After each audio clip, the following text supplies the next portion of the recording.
Viewers, আজকে আমরা পাপার সাথে ব্লগ ভিডিও করব। বাংলাদেশের সুপারস্টার শাকিব খানের লাইফস্টাইল সম্পর্কে আমরা তো কম বেশি সকলেই জানি, কিন্তু এই মেগাস্টারের যে দুই পুত্র সন্তান রয়েছে এবং তাদের লাইফস্টাইল কেমন সেটা কি আমরা জানি?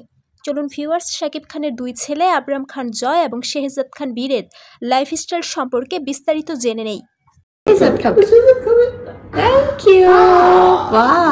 শাকিব খানের ছোট ছেলে শেহজাদ খান বীর বর্তমানে বাংলাদেশের সবচেয়ে ব্যয়বহুল ইংলিশ মিডিয়াম ইন্টারন্যাশনাল স্কুল ঢাকাতে পড়াশোনা করছেন। বীরের স্কুলের বাৎসরিক খরচ প্রায় ৭০ লাখ টাকারও বেশি, যা বছরে ২ কিস্তিতে পরিশোধ করতে হয়। বীরের পড়াশোনার সব খরচ দিচ্ছেন বাবা শাকিব খান।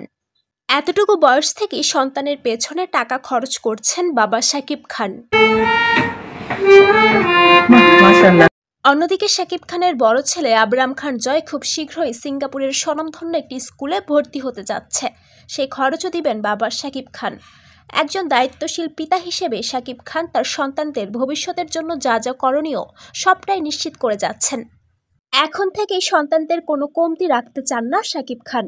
সন্তানদের মানুষের মতো মানুষ করতে যা যা দরকার সবকিছুই ধীরে ধীরে করছেন তিনি। সন্তানদের যেমন আদর এবং যত্ন করেন, ঠিক তেমনি তাদের ভবিষ্যতের দিকেও সমান নজর রাখছেন শাকিব খান। সবসময় খোঁজ খবরও নিচ্ছেন।